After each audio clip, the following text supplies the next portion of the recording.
Now, back in February of last year, we sat down with Michael Schenker to talk about Immortal, which was widely considered to be one of his best bodies of work since the MSG heyday of the early 1980s. 16 months on, here we are again, a collection of the industry's finest assembled by Michael as MSG get the star-studded treatment once again. And the result is Universal, which builds on the successes of Immortal and produces an even better album than last year. So I caught up with Michael last week, who, as ever, was on great form as we talked about the new album, 40 years plus of Assault Attack and One Night at Budokan. We talked a bit about Cozy Powell, and we talked a bit about who he'd like to actually work with in the future, from Rod Stewart to Robert Plant, and 50 years on, from Lonesome Crow. And to get you in the mood, here is Emergency. The amazing thing, I think, here is that in such a short space of time since Immortal, which was a really very well-received album, you appear to have managed to surpass it with Universal, which could be one that stands alongside the original MSG album as perhaps the best album. And considering you've been on tour as well, this is a remarkable achievement. Yeah. I mean, people keep asking me why I'm working an album a year later, but that's the way I've been always doing it. With UFO, it was always one album a year. If you look at the dates, every year it was a new album, just Strangers in the Night.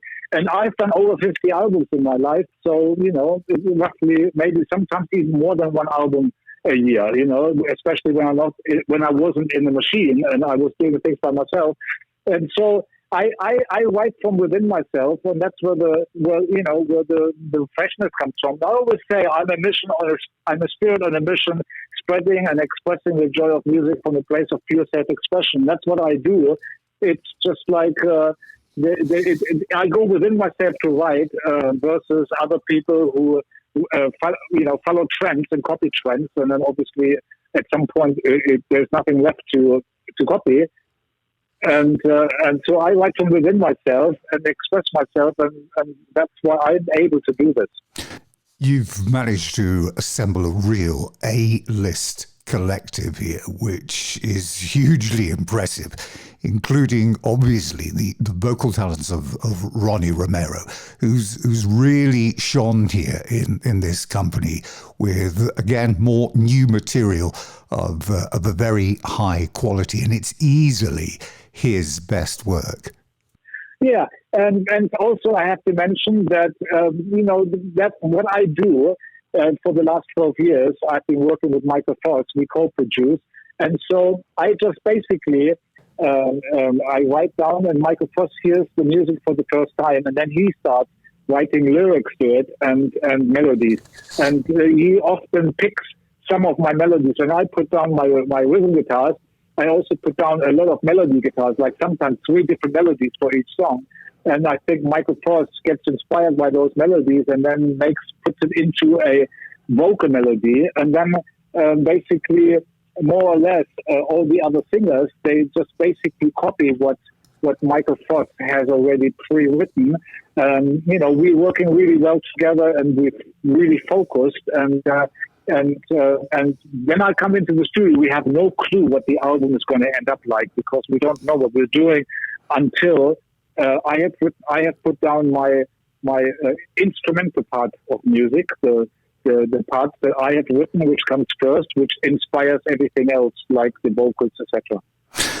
Michael Kiss tribute to Ronnie James Dio again is one of the standout moments here. This sprawling A King Has Gone is one of the album highlights. Yeah, it's one of my favorites too. And so here, this song, how it came about, was like I come back from the hotel the next morning, and Michael Frost says, "Here, Michael, check out, this is what I did last night after you left," and he plays me back the vocals with the guide lyrics, and I say, "Wow!" And then before he did, as an example, A King Has Come, and he says like, "Oh, this is this is a song about Ronnie James Dio as a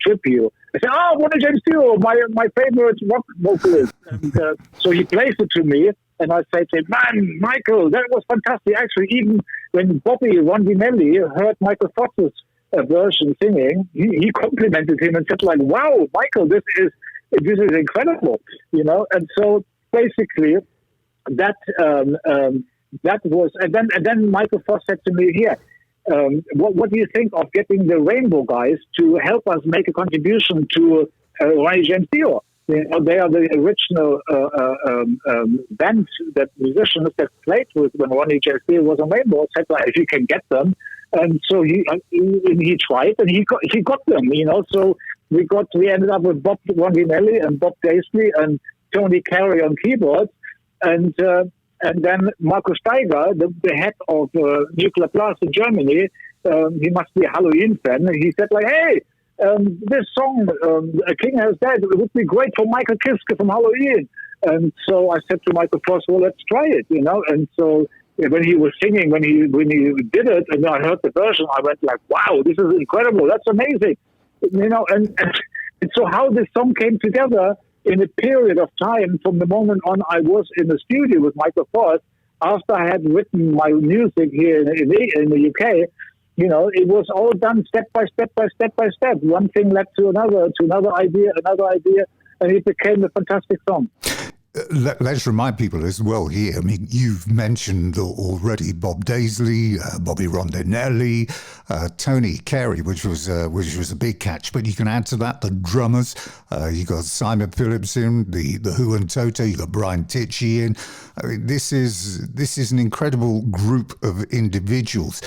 And some people might think, well, it will be impossible to come out with a 4 album when you've got these guys here. But the key, obviously, is to actually blend all of this talent to produce a cohesive outcome. Well, these guys, they have become an extended family. They have already been, most of them have already been on Immortal. And actually, Barry Sparks used to be a bass player with MSG. He always emails me and says, I want to be the bass player on the next tour. I want to be the bass player on the next album. So when he is not a stranger, Simon Phillips played on the first Michael Schenker Group album, 1980. So he's not a stranger. Then the Ralph Sheepers, he was one. You know, I wanted to have Ralph Sheepers on this album again because he did such a great job on the Immortal album. And then Gary Barden, I always ask him to sing when something I write that suggests a low vocal start, like In Search of the Peace of Mind. All the low vocals, if you listen to all the past records I made in the last five records, there's always Gary Barden starts singing a low voice intro. And so I love his voice, like that low voice, you know, very, very bluesy and very warm and vibrato and everything. So he ended up with Ronnie Romero on the same song, which actually Gary Barden texted once, Ronnie Romero, you are my favorite singer of the new generation, which must have been a nice compliment for Ronnie. And he actually shared it with us in a rehearsal room.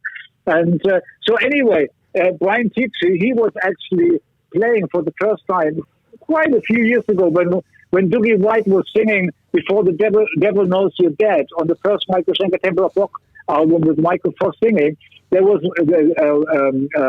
Dougie White, he was singing Before the Devil Knows You're Dead, and Brian Tichy was already playing drums. That's already like 8-9 years ago, you know, maybe even 10.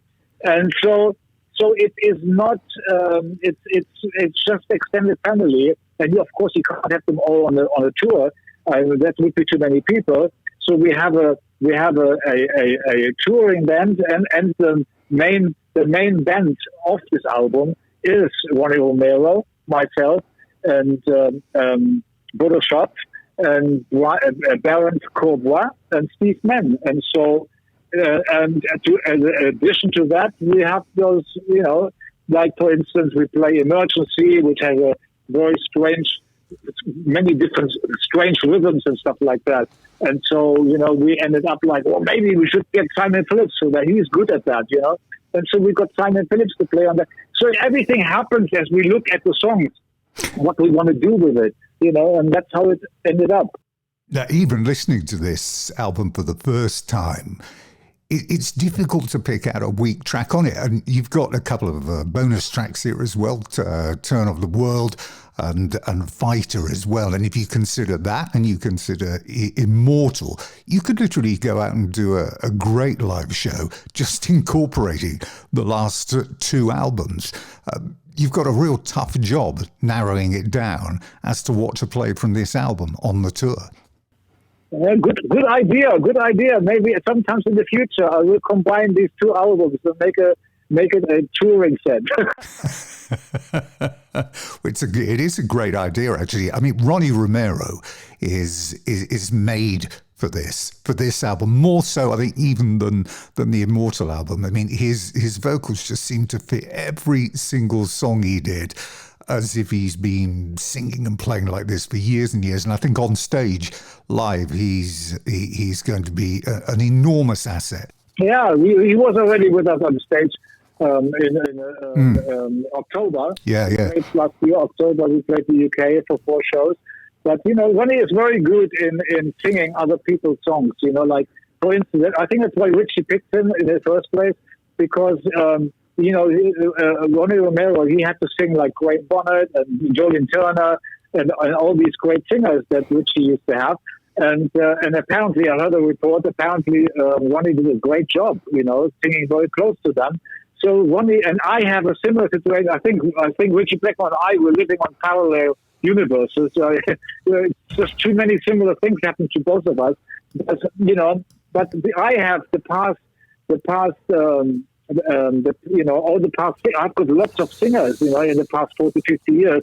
So Ronnie is a very good singer for me, for playing, classics and all of that, for over 50 years in a set.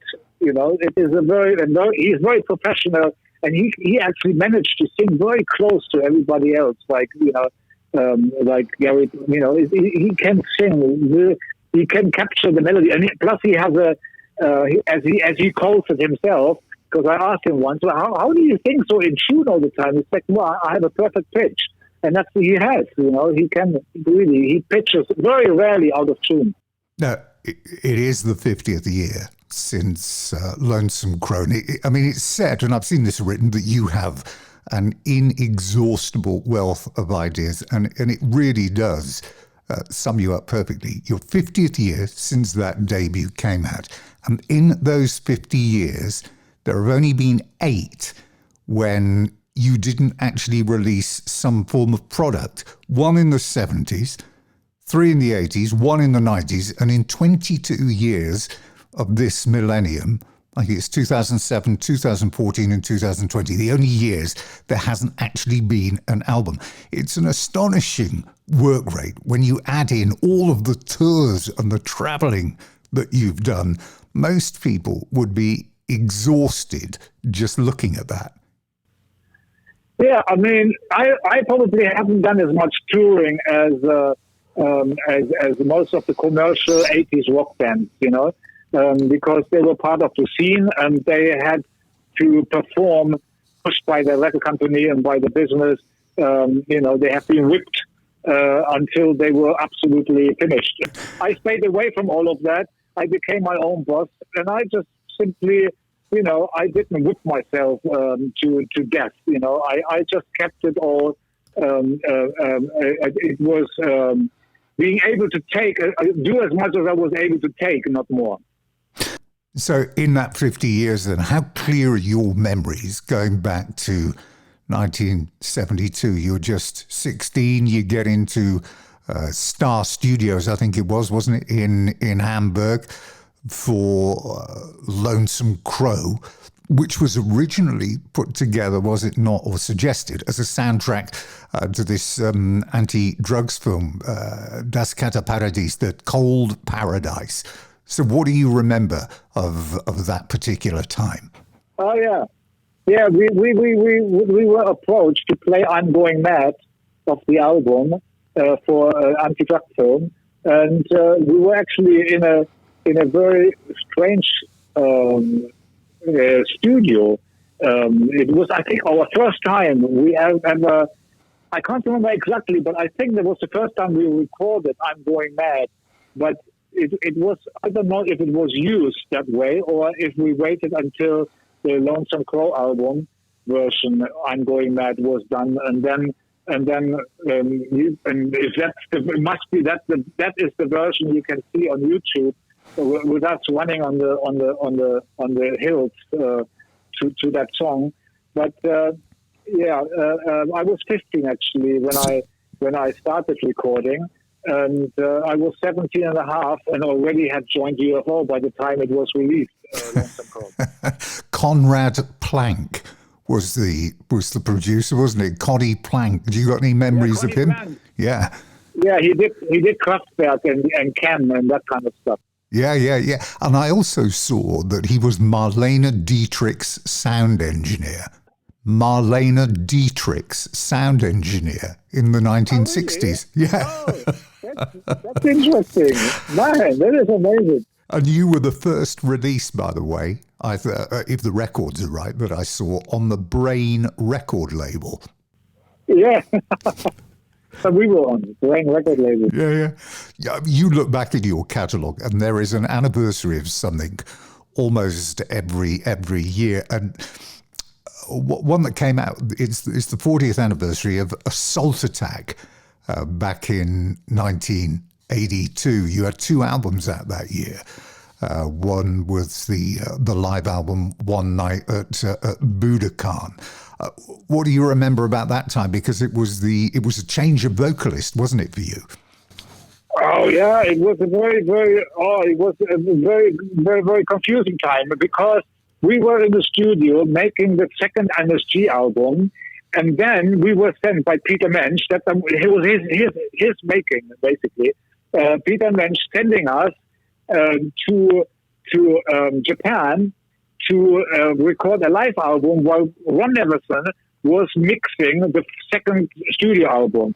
But then we had things fell apart with Ron Everson, and I had to finish the Budokan with the tape off from Ron Everson because Ron Everson had gone back to the States and finished the Night at the Budokan album. And Night at the Budokan was actually released before the studio album, which we started before Life of the Budokan. And then Gary Barden was gone, and that was a request of Peter Mensch. He wanted somebody else. He wanted David Coverdale. So I ended up with Graham Bonnet, and actually Graham Bonnet came with us to the record store to pick up a award, like a silver disc. Yeah, and actually Graham Bonnet was there instead of Gary Barden picking up that. Yeah, and then at the same time, I got a phone call from Ozzy Osbourne to join, and at the same time, we were in a recording studio, actually in a rehearsal studio, getting ready for the Assault Attack album. I mean, all of that went on, and then Peter Mensch left, or we departed because Peter Mensch didn't get his wish of having David Coverdale. I ended up with Graham Bonnet. Peter Mensch, he left, and I was stuck by myself. We got Martin Birch, and we went to France to record Assault Attack. It was crazy. I mean, David Coverdale is obviously an extreme talent. Would he have fitted, do you think? If you look back now, and I was reading some of the reviews have got better as the years have gone by for Assault Attack. I mean, now it's considered to be, a great album. And when you look back at it, could you ever have imagined David Coverdale singing on there? Oh, actually, the funny thing is, the song goes Dancer. Yeah. Dancer is a song. She's a dancer, not ideally made for ballet. That song, that I met David Coverdale in Peter Mensch's house in the morning, like early morning, and very early in the night actually. And that was the music to that song. That was before I even bumped into Graham Bonnet. That was that must have been just before everything came about, with Graham Bonnet. But that was the beginning of a possibility to working with David Coverdale, because he was singing to that song, but not that version, because that was the lyrics and the vocals melody was written by Graham Bonnet. But that music I had already written without any vocals. So I was playing on the guitar and David Coverdale was singing to it his way. So that's why I can imagine, because I heard it. Amidst all of that was going on, when you look back, are you happy with the decisions that you made at the time? I mean, because everybody wanted you to come join their band. But it's not that simple. It's not that simple because, when I picked Gary Barden, I wanted to do a little business. I didn't want to make big business. But Peter Mensch, he knew that I had left the Scorpions and he wanted to make big business with me. Him and Cliff Bernstein. So I picked Gary Barden just as a nice singer, just doing something quietly, not big. But it was Peter Mensch who got me Cozy Powell and Simon Phillips and all of these people, and he was the one. Him and Cliff Bernstein, they wanted me to do a band with Sammy Hagar and Ainsley Dunbar right in the beginning. That was the first idea they had, and then, so much stuff going on, and Peter Mensch didn't really like Gary Barden or thought it was time for the next step. And so he suggested David Coverdale. But, I said to Peter Mensch, why don't you ask David Coverdale if he... David Coverdale said to Peter Mensch, why don't you have Michael and Michael join Whitesnake, and I said, well, why don't you ask Coverdale to join a machine, and so in the end, that happened. David Coverdale, I think Cozy Powell was approached by, I think David Coverdale Cozy Powell didn't really like how the whole thing was coming about. Actually, it was Cozy Powell who said to me, no, you can't do Ozzy Osbourne. We're in the middle of getting a new album together, like that. And then he was the one who left, and I think he was approached by David Coverdale secretly from the back. Actually, what David Coverdale wanted, he wanted Chris Glenn, me, and Cozy Powell. But when both Chris and I said no, and we had Graham Bonnet, he approached